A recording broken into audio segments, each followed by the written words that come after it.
Fala pessoal, tudo bem?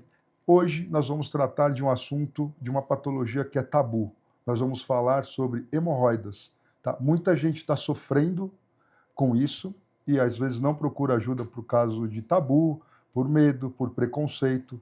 E aí hoje chamei aqui um grande amigo, Dr. Fabrício Doempaz, médico coloproctologista, secretário da Sociedade Brasileira de Laser em Medicina e Cirurgia, embaixador da Sociedade Americana de Laser em Cirurgia e Medicina também, presidente da Sociedade Catarinense de Coloproctologia e membro da Câmara Temática de Laser e Robótica.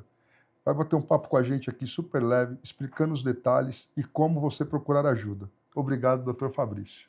Obrigado. E seja bem-vindo aí. E eu já quero começar com uma pergunta. O que a coloproctologia trata, né? Porque tem aí alguns paradigmas, algumas dúvidas. Medos e e medos. E eu queria que você já começasse, e te agradecendo, e começasse com essa colocação, com esse questionamento. Perfeito. Muito obrigado pelo convite. Na pessoa do Cris, de toda a empresa, eu sei que aqui é uma grande equipe, né? E isso faz funcionar e trabalha muito bem. A gente estava discutindo antes, já estou viajando, né? Vamos começar. É assim mesmo a vida, né? Isso aí. A gente estava discutindo várias outras coisas nos bastidores aqui, e a gente já vai fazendo links e conexões, e eu acho que isso nos leva sempre adiante. Também agradeço novamente o convite, estar aqui, é sempre um prazer poder conversar sobre laser e sobre coloproctologia, sobre novas tecnologias e equipamentos derivados de energia que podem agregar valor ao dia a dia do coloproctologista. Para mim é sempre muito interessante. A coloproctologia ainda gera muito medo, né? Tanto do usuário, tanto do paciente, que tem medo de buscar um especialista, às vezes nem sabe o que é o especialista, muitas vezes confunde com o ginecologista, com o urologista, mas a coloproctologia trata da região anorretal. Claro, do cólon, quando a gente pensa em câncer, prevenção de câncer coloretal, do intestino, mas também trata das afecções da região anorretal, como doença hemorroidária, fístulas, doença pilonidal, fissuras, que são alterações dessa região e que são do nosso maior interesse. A coloproctologia tem principalmente essa característica de consultório muito variada, né? E isso é muito legal, porque a gente pode tratar desde doenças inflamatórias intestinais, como doença de Crohn, que muitas vezes é noticiada, como câncer e cirurgias robóticas, cirurgias abdominais, grandes cirurgias abertas para essas interações, tirar um pedaço de órgão. Eu sei que isso é meio agressivo, né? Mas estamos indo. Mas também, e principalmente, trata das doenças dessa região, anorretal, que é lá perto do nosso bumbum, né? E ali a gente consegue ter o melhor desfecho. 90% do consultório de um coloproctologista é de doença orificial. E é isso que um coloproctologista tem que estar atento. Porque muitas vezes na nossa formação, quando a gente é residente, está passando de um lado para o outro, a gente pensa que a vida é câncer, né? Porque normalmente nos grandes serviços a gente tem muito volume de câncer coloretal. E aí as doenças anorretais acabam ficando escondidas ou não tão valorizadas, mas no nosso dia a dia é o que mais a gente trata. E aí a gente vai falar especificamente hoje sobre o tratamento das hemorroidas, né? Por que isso ainda é um tabu e gera tanta vergonha? E aí eu queria entender, isso atrasa o diagnóstico? Atrasa e muito, né? Hoje a gente sabe que por que as hemorroidas são tão importantes para os pacientes e também para o cirurgião coloretal. 1 a cada 4 pessoas vai ter doença hemorroidária durante a vida. Vai necessitar de um tratamento, seja ele clínico, ou seja ele uma cirurgia, um pequeno procedimento, um procedimento ambulatorial, que previna essa evolução ruim, que você precisa de uma cirurgia que é tão temerária, né? Que na crendice popular gera muito medo, porque a dor e a recuperação das cirurgias convencionais anteriores, né, como a Milligan Morgan, que ainda é o que mais se pratica na nossa realidade, ela é muito dolorosa, porque se tirava um pedaço de pele do paciente e ele tinha que ir ao banheiro. Né? Imagine a dor, né? Tem muitos relatos da internet que é evacuar com 1000 gatos pendurados na região anorretal, e isso gerava muita dor. E por isso vem o medo, e por isso vem o tabu, e por isso que a gente trabalha tanto com novas tecnologias, com laser, com dispositivos de energia, para que diminua essa dor e principalmente melhore a evolução do nosso paciente. Né? Que ele não tenha mais esse medo, que ele não tenha a preocupação da busca, né? Ficar sofrendo, ter dor, ter sangramento, tem um prolapso, que uma hemorroida vem para fora e volta. Isso não precisa existir, né? Porque isso interfere muito na qualidade de vida do nosso paciente. E é isso que a gente pode melhorar e muito com a especialidade, com a coloproctologia e com os tratamentos de maneira adequada. Bacana. E aí, quais sintomas levam o paciente a procurar ajuda e quando isso indica um grau mais avançado, né? A gente sabe que tem grau de 1 até 4. Perfeito. Para hemorroida. Essas classificações são bem antigas, né, dos anos 1900, e isso vem arraigado na coloproctologia, né? A gente sabe que o mais comum do paciente, ou pelo menos o paciente que mais procura atendimento, é o paciente que tem sangramento. Né? O paciente que tem o sangramento, aí ele fica com medo. Né? Mas nem sempre o que sangra é uma hemorroida. Pode ser uma fissura anal, pode ser uma doença inflamatória, pode ser uma diarreia, pode ser um câncer coloretal, e é esse o nosso principal objetivo, evitar um câncer coloretal. Né? E aí vem os métodos de rastreio, colonoscopia, retossigmoidoscopia, que são exames que a coloproctologia também realiza, mas buscando esse cuidado. Né, tentando entender o que o paciente realmente tem, para aí sim poder tratar da melhor forma. Outras queixas que o paciente tem e busca o atendimento, quando ele tem dor, quando aparece uma bola na região anorretal que ele não tinha, quando ele foi fazer uma atividade ou foi viajar, não conseguiu evacuar e começa a aparecer algum sintoma, dor, desconforto, tudo isso causa constrangimento, principalmente, mas causa também desconforto, e essa se torna uma urgência no consultório do coloproctologista. Bacana. E a hemorroida, ela sempre é cirúrgica? Você me perguntou sobre os graus, eu esqueci de responder, desculpa. Os graus, então, tentam individualizar, né? Vamos pensar lá nos anos 1900. Nós tínhamos poucas opções cirúrgicas de tratamento. A ligadura elástica era o começo, que era pôr uma borrachinha para secar essa hemorroida, primeiro grau, segundo grau. Depois vieram terapias como o infrared, que você entrava dentro do mamilo hemorroidária, mas a maior parte dos casos que se tinham sintomas eram cirurgia convencional.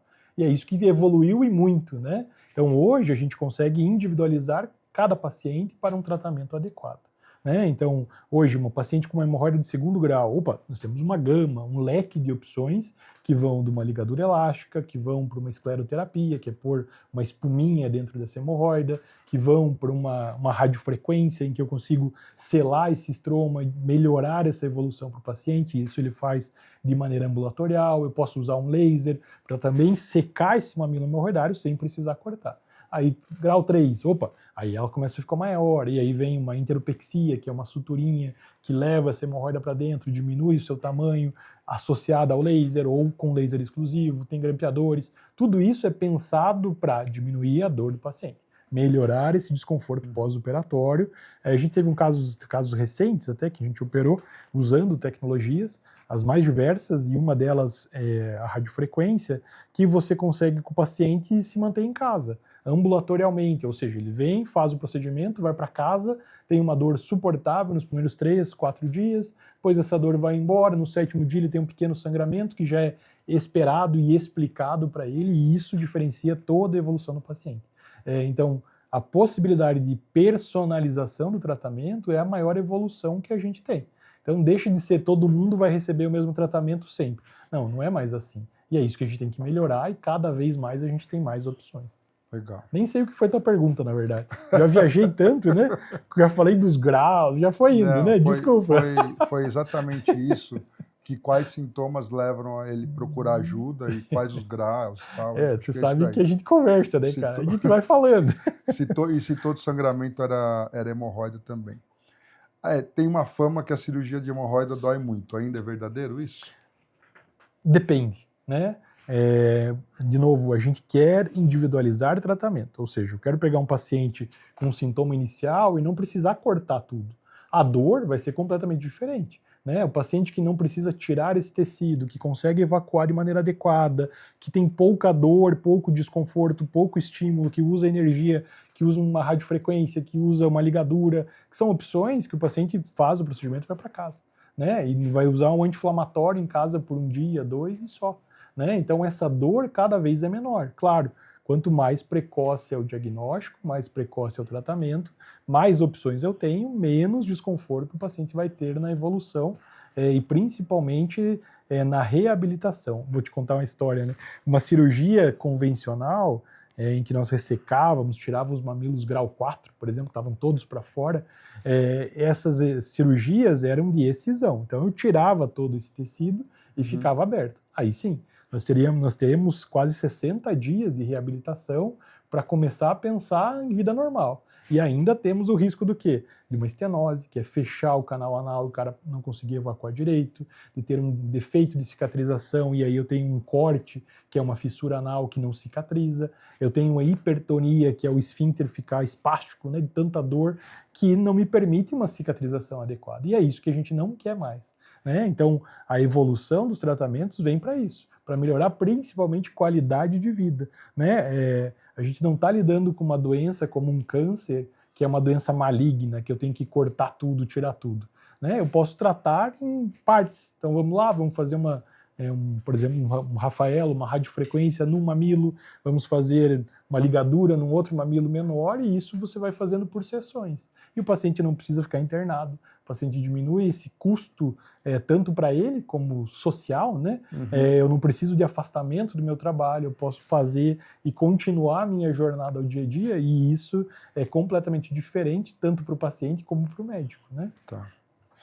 O que é pior, tratar cedo ou esperar complicar?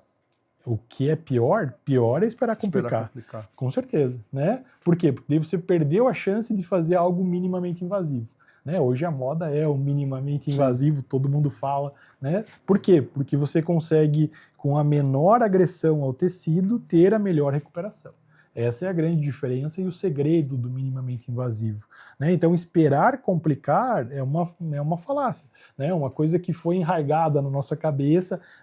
Vou esperar porque daí na hora que tiver uma crise eu vou ter que operar de qualquer jeito, e aí eu sei que vai doer 60 dias. Eu não preciso mais esperar esses 60 dias, né? Eu posso tratar e aí em uma semana você tem uma vida normal, né? Volta para academia, volta para andar de moto, bicicleta, agachamento, e isso te permite uma qualidade de vida muito melhor, e é isso que faz toda a diferença para os nossos clientes finais, que são os nossos pacientes, mas também para a vida dos nossos colegas, né? Porque quando você consegue transformar o teu consultório de algo que era muito penoso, então como funciona, por exemplo, na Europa, os pacientes operam uma doença hemorroidária sem tecnologias, convencional, e eles voltam em 6 semanas, normalmente, com o cirurgião que operou.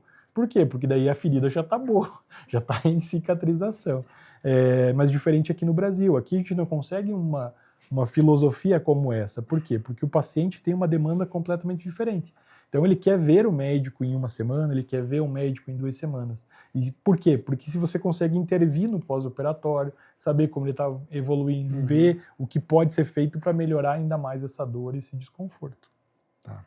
A hemorroida pode virar câncer? Não. A chance de um câncer de canal anal, que é um outro tipo de câncer, que é diferente do adenocarcinoma, que é o câncer do intestino, do reto e do reto e do cólon, é diferente do câncer que é lá embaixo do canal anal. Lá é como se fosse um carcinoma, um câncer derivado das células epiteliais, como se fosse da pele. Tem alguns estudos que fizeram ressecções e mandavam para biópsia, e a presença de neoplasia incipiente era menor do que 0,05%.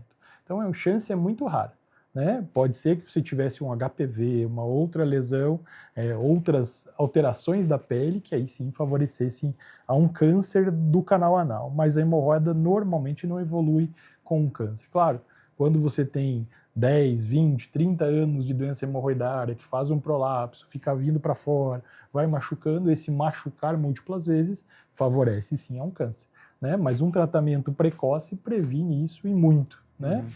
Bacana. Quais as principais opções de tratamento hoje? Talvez da ligadura, que seja o mais convencional, e até a cirurgia mais tecnológica que a gente tem. Perfeito. Você consegue fazer uma escadinha disso? Vamos fazer uma escadinha. Pensando em individualização, principalmente em como o nosso paciente se porta ou o grau dessa doença, a gente pensa assim, numa ligadura elástica lá na base. O que é isso? O paciente vem no consultório, não faz sedação, não faz nada, passa um anoscópio, que é um aparelho que vai dentro do ânus, põe uma borrachinha que aspira esse mamilo hemorroidário e põe a borrachinha nele. Essa é a ligadura elástica. Hemorroidas iniciais, um pequeno sangramento. Depois, uma escleroterapia. O que é escleroterapia? As espumas que a vascular usa para secar os vasinhos, é possível usar dentro da hemorroida para que ela seque, pare um sangramento. Hemorroidas de primeiro e segundo grau. O infrared caiu em desuso, no Brasil é muito difícil encontrar. Vem a radiofrequência, muito boa, para hemorroidas de segundo e terceiro grau, em que você consegue uma boa ablação, uma boa secar bem esse tecido ambulatorial. O paciente vem, vai fazer, 7 dias vai cair essa casquinha onde estava a energia e o paciente normalmente evolui muito bem. O laser para hemorroidas de segundo, mas principalmente de terceiro grau. Existe o THD, no Brasil não é THD, é Endopex, que é um conjunto que se faz múltiplas suturinhas, pontinhos dentro do canal anal, hemorroidas de terceiro grau, quarto grau, algumas vezes. O uso de outras radiofrequências para incisão, porque daí tem menos dor. Tem uma coagulação bipolar, por exemplo, que eu consigo secar o vaso sem cortar tudo. Isso faz edema, faz um pouquinho mais de congestão, a experiência do paciente não é tão boa. O laser, né? Hoje o laser de CO2, por exemplo, que é um laser que pega só a pele, vaporiza, ao invés de ter uma grande lesão térmica, eu consigo tirar a pele para uma hemorroida de grau 4 e ter uma evolução melhor, com menos dor. Eu tenho energias avançadas, que são os bipolares avançados, a energia ultrassônica, que eu consigo tirar. E aí, o que mais sobrou? O eletrocautério, a cirurgia convencional ainda tem seu papel. Eu posso fazer uma ligadura, dar um pontinho dentro da hemorroide e depois tratar o restante com outra tecnologia. Então, hoje, com a evolução do conhecimento, das táticas cirúrgicas, do que usar, como associar, você tem uma gama, um leque de opções muito grande. E é isso que permite a individualização do tratamento e aí que o paciente tenha a melhor evolução possível. Bacana. Dá para a gente deixar claro a diferença de laser e radiofrequência? Claro. Vamos lá. Nós temos que pensar em circuito, né? O que é o circuito? É a passagem da corrente elétrica pelo nosso corpo. O eletrocautério, que todo mundo já ouviu falar, pelo menos, ele tem uma placa, que é um eletrodo que também é ativo, e um bisturi, que é de lá que sai energia e vai correr pelo teu corpo nessa área. Isso são circuitos elétricos, né? A radiofrequência é um circuito. Quando eu uso uma monopolar, como um Rafaelo, ela não precisa da placa, né? Mas ela tem uma dispersão localizada e é isso que te dá o benefício dela, diminuindo o risco já de acidentes, por exemplo, do que o eletrocautério. Então ela é uma corrente. Qual a grande vantagem? O dano tecidual que eu causo é cumulativo. Então eu jogo energia, isso aquece as minhas partículas e é isso que vai desnaturar a proteína sem queimar tudo, como seria o eletrocautério. Esse é a nossa radiofrequência, com 2 a 3 milímetros de dano em cada momento. Claro, quando eu fico lá e vou jogando energia, ela vai queimando, vai aumentando até secar tudo aquilo que eu quero. E aí eu paro o procedimento. O laser já é uma energia condensada, ou seja, o laser tem a energia só naquela pontinha do contato, seja uma fibra, seja um braço articulado. E ali tem uma densidade de energia muito alta que faz ou vaporização ou coagulação. Melhor ou pior? Não é assim que a gente quantifica. Eu acho que é individualização para cada paciente. Então, um laser tem um 1470, que é um tipo de laser que vai lá dentro, coagula, tem quase 3 milímetros, 5 milímetros de coagulação. Já um CO2 tem 200 micra, 0,2 do milímetro de lesão. Por isso que ele é tão superficial e a gente usa hoje ele como um grande bisturi, né, para cortar, diferente do proposto para radiofrequência. Então acho que, não sei se deu para entender, mas tentei resumir para ficar mais fácil. Essas são as maiores diferenças. Tá. Mas mais do que isso, sabe, Christian, eu vejo que a necessidade é o médico entender, o paciente entender o que ele está usando para tentar tirar o melhor proveito dessa energia. E essas são as múltiplas opções que hoje, ainda bem que nós temos, né? Individualizar o tratamento, acho que eu falei umas 20 vezes já, mas a individualização do tratamento é que faz toda a diferença na evolução. Tá. E aí, quando você vai explicar para um paciente no consultório, como você explica a diferença entre menos invasivo e sem risco para o paciente? Porque assim, é óbvio que toda cirurgia ela tem um risco, né? Perfeito. E aí como que você explica isso para o paciente? Eu mostro. Eu tenho como hábito no meu consultório, a gente tem um manoscópio, a gente filma, tira foto, isso aparece para o paciente em tempo real, numa tela, que ele vai entender a doença que ele tem. Né? E é ali que nós vamos trabalhar sobre a individualização do tratamento. E aí, para comparar o dano, cada estratégia, eu também mostro. Né? Eu pego lá uma foto que me tem uma cirurgia com um bisturi frio, né, em que tem o corte que é só naquele ponto, mas depende da mão do cirurgião. Mostra um corte com CO2, que é essas 200 micra de dano térmico. Tem um laser que me mostra 5 a 7 milímetros, mas que é de coagulação. E tem um CO2, uma radiofrequência, que vai secar o vaso, né, esse coxinha hemorroidário, e ele enxerga. E aí eu posso discutir com ele o passo a passo. Olha, nesse mamilo é melhor a gente individualizar. Nesse mamilo é melhor a gente só tirar a parte externa. E aí a gente consegue mostrar e principalmente o paciente entender mais fácil. Né? Porque para nós que somos visuais, né, todo mundo é mais fácil enxergar do que eu ficar narrando. Né? Então, outra coisa que eu faço, pego a cirurgia anterior, que é a cirurgia do Milligan Morgan, que é a famosa, que tirava tudo, e comparo com os novos tratamentos. Né? E aí o paciente vê aquilo que vai ser a evolução dele. E isso se torna muito mais fácil para a compreensão, para o entendimento e principalmente para você ter o paciente muito próximo a você. Né? Porque o convencimento é disso. Né? É mostrar a realidade, explicar que não existe fórmula mágica, tudo tem seu risco, como você muito bem pontuou, seja um sangramento, seja um pouquinho de dor, seja uma pequena fissura, mas que isso tem tratamento e a gente vai acompanhar isso na evolução. Tá. É óbvio que é anestesia local. Sim. E procedimento, por exemplo, com radiofrequência, mesmo com ele sente dor na hora no intra-op? Não. Então, nós temos diversas estratégias, né? A coloproctologia sempre foi muito cirúrgica, mas o que era o cirúrgico? É estar no centro cirúrgico. O que é estar no centro cirúrgico? O paciente que vem de manhã, interna num hospital, passa 4 a 6 horas numa unidade de internação hospitalar para conseguir um horário de centro cirúrgico à tarde, à noite, a depender daquilo que ele tem e da realidade que ele está, né? Hoje não precisa mais disso. Hoje o procedimento é ambulatorial. O que isso quer dizer? O paciente vai entrar numa clínica, um hospital-dia ou na própria clínica do médico, desde que tenha certificação, validação, Anvisa, esteja tudo correto, você pode fazer em consultório, você faz uma anestesia local, xilocaína, né, em alta concentração, aplica no paciente, enquanto ele está ali conversando, esperando a ação, uns 3 a 5 minutos, eu vou pegar o meu anestésico tópico, que é uma solução de lidocaína, do anestésico, infiltrar abaixo do meu mamilo hemorroidário, isso com um anoscópio totalmente confortável, o paciente conversando com você, né? Infiltra e depois eu vou aplicar energia. O que o paciente sente? No máximo um desconforto leve, que é um calorzinho. Ele sente um calorzinho local, essa é a experiência que ele vai ter. Eu preciso tratar os 3 mamilos tudo de uma vez? Não preciso. Por quê? Porque me permite um tratamento ambulatorial. Vamos tratar esse aqui e complementar lá na frente. Outro exemplo que eu sempre uso para os pacientes é que nem a cirurgia oftalmológica, né? Que você vai lá, opera, corrige a catarata, corrige o grau do teu óculos, mas 2 meses depois você retorna e ele faz um complemento. Ajeita o pouquinho que falhou, porque é melhor você ir devagar do que querer cortar tudo, tirar tudo, queimar tudo, que a evolução do paciente acaba sendo muito ruim.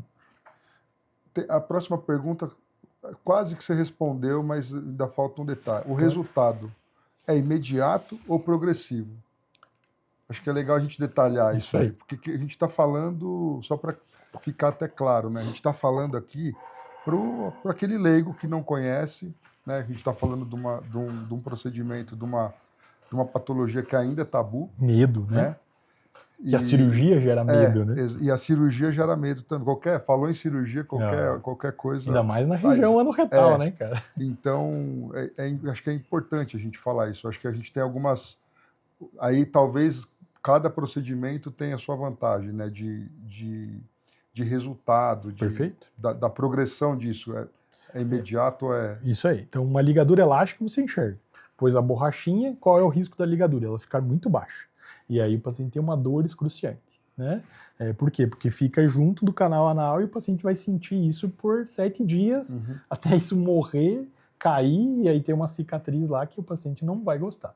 Tá. Esse é o risco maior da ligadura. Vamos falar da radiofrequência. Radiofrequência ambulatorial. O que a gente espera?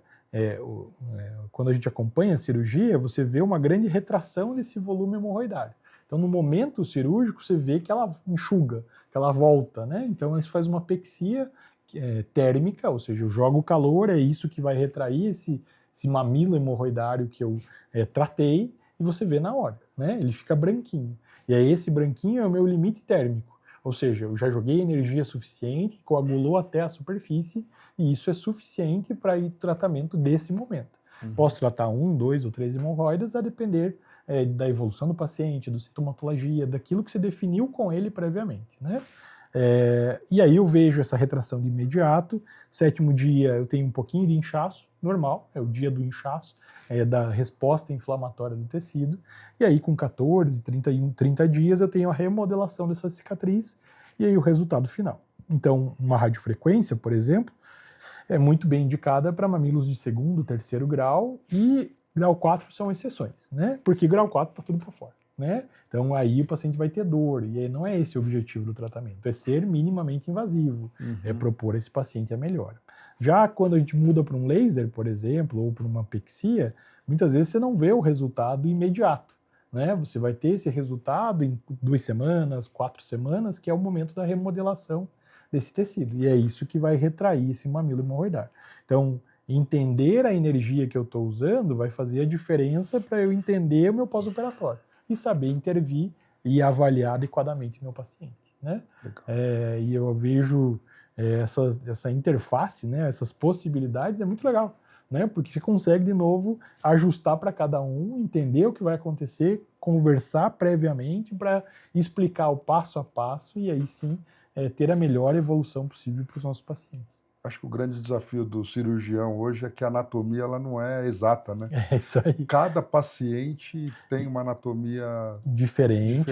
E não é nem só anatomia, né? Às vezes é a resposta ao trauma. Cada um responde de uma forma, né? E são muitos fatores que a gente não consegue controlar. E por isso que a gente tenta ser minimamente invasivo, para tentar ter o menor dano tecidual para ter a melhor resposta.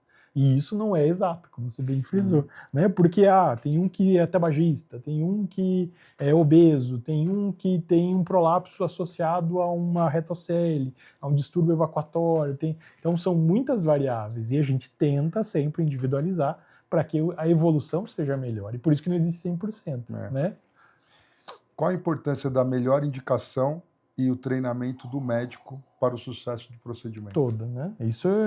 Isso tem que estar junto, né? Porque não existe mais aquela possibilidade do cirurgião achar que eu vou olhar uma vez, seja presencial, ou seja no YouTube, ou seja num canal de cirurgias médicas, eu vi e vou fazer, né? Isso é irresponsabilidade. Por quê? Porque você está usando um aparelho que tem transmissão de energia, que joga essa energia de alguma forma, né, dentro de uma hemorroidária, dentro de uma estrutura que tem uma resposta diferente a cada tipo de energia, e se eu não souber essas pequenas diferenças, eu vou queimar tanto o paciente, né, vou ter uma lesão térmica, como vou queimar uma técnica. Por quê? O cirurgião vai dizer, isso aqui não funciona, ou isso aqui me deu uma queimadura, ou isso aqui não funcionou como deveria, não é aquilo que você prometeu. Mas por quê? Porque você tem que entender aquilo que você está utilizando para ter o melhor resultado, né? Não existe mais mágica, né? Nunca existiu, na verdade, né? A gente tem que entender a fundo, entender desde o processo físico, se é uma corrente, se não é, o que seja, para que aí sim você consiga extrair os melhores resultados das plataformas, né? Eu também sempre brinco que não existe a melhor plataforma ou a pior plataforma. Existe a individualização para cada paciente e de cada tratamento. Então você tem que entender tudo que é possível. Eu também sempre falo que a responsabilidade de uma plataforma é do médico, né? Tem que perguntar, eu pergunto muitas vezes nas nossas aulas e cursos, quantos dos médicos leram o eletrocautério? Leram o guia, o manual do eletrocautério na vida? Ninguém. A gente foi treinado a pôr o eletrocautério, apertar o botãozinho amarelo para cortar, o azul para coagular, mas ninguém falou que a responsabilidade de um tratamento, de um device, de qualquer Qualquer coisa que você use em campo é responsabilidade do médico. E por isso que depende do médico uma boa formação, um bom conhecimento para prevenir complicações tanto para ele como para o paciente. Bacana. Bom, a gente tem no DNA treinamento médico, então por isso que a gente se preocupa muito com isso. Óbvio que a excelência, a responsabilidade é do médico e a nossa responsabilidade como importador, como precursor de qualquer equipamento e tecnologia é treinar para que, acontecer alguma coisa, não recaia nem sobre o médico e nem sobre a empresa que está trazendo, ou o equipamento, como se queimar o equipamento. Isso, né? aí, queimar uma tática porque teve um desfecho ruim. Não é Exatamente. assim, né? A gente tem que entender muito bem. E eu sou um crítico ferrado, eu acho que a gente tem que Bacana. entender tudo, cara, porque é muita responsabilidade, né? E a gente não foi preparado para isso na nossa formação. Então, por isso que a gente tem que ter educação continuada. Tem que aprender, tem que ver, tem que entender cada detalhe que eu consigo melhorar, individualizar, para aí sim expor o meu paciente a um risco, né? A um tratamento diferente, mas porque ele tem uma boa formação para isso. Bacana. A gente está partindo aí para o final, mas tem alguns pontos que acho que são legais, é bom a gente frisar. Qual o maior mito sobre hemorroidas?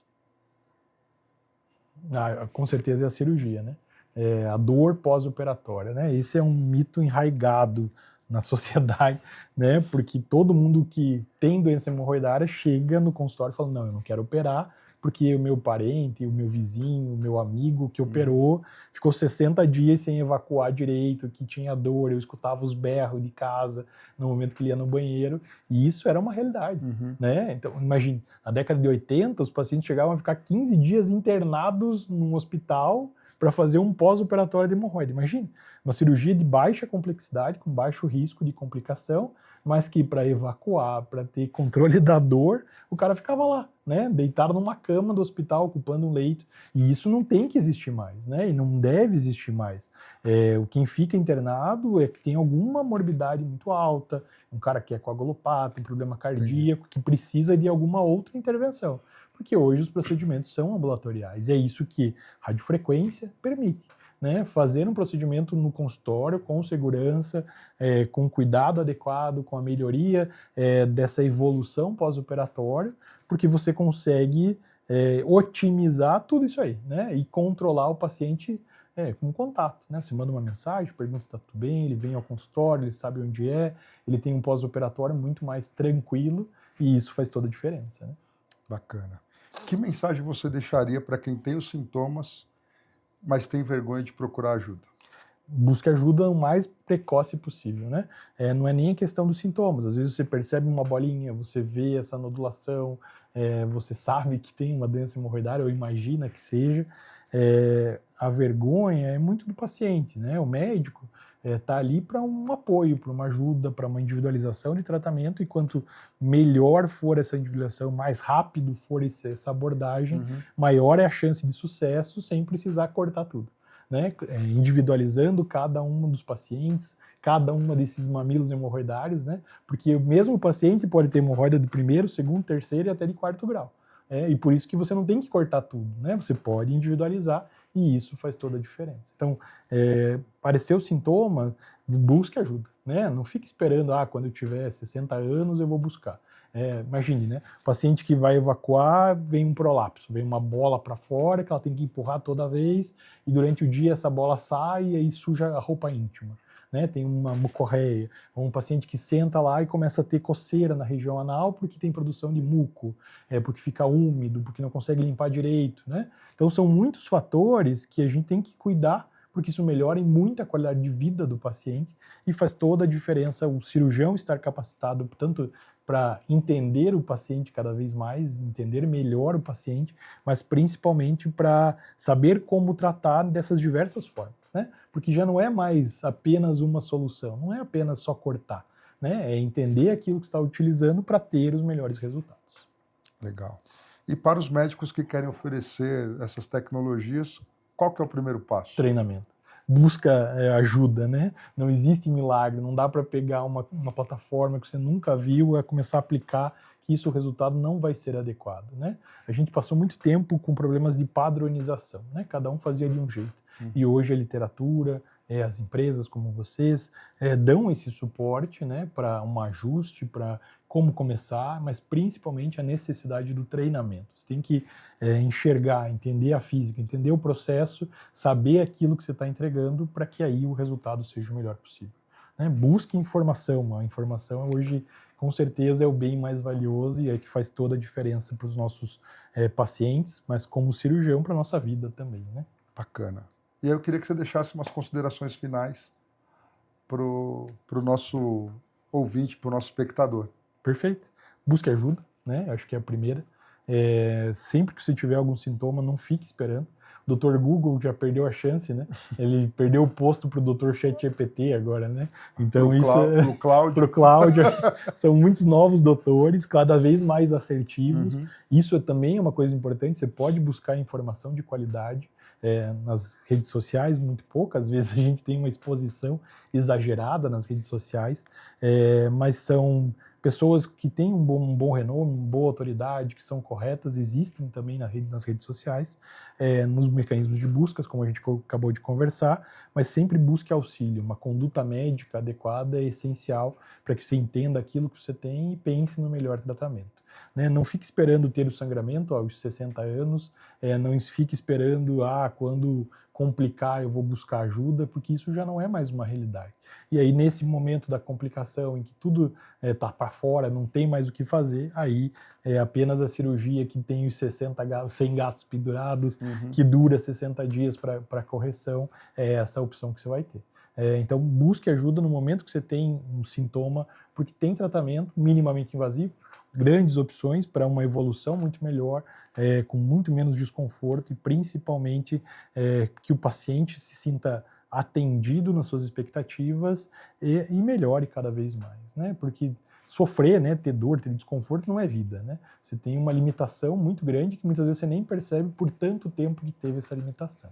O que mais é importante? Formação, né? Aí mudando chave para o médico, é muito importante formação.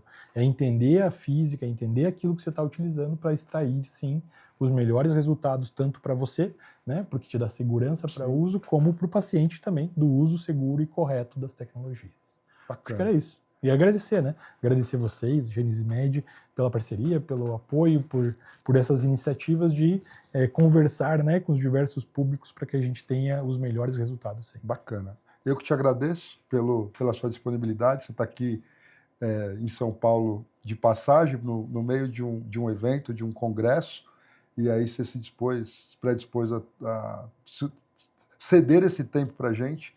E aí, quando a gente fala em qualidade de vida do paciente, a gente fala GenesisMed. Quando a gente fala em educação continuada, a gente fala em GenesisMed, e por isso que a gente tem esse canal aqui de informação simples, prática, do jeito que é na vida mesmo, ao vivo. E para você, se você tem alguém que você conhece que sofre desse problema, quebre esse tabu, procure um médico, compartilhe aí esse episódio, deixe seu like aí, sigam nas plataformas e até a próxima. Muito obrigado. Valeu, Dr. Fabrício. Valeu, muito obrigado.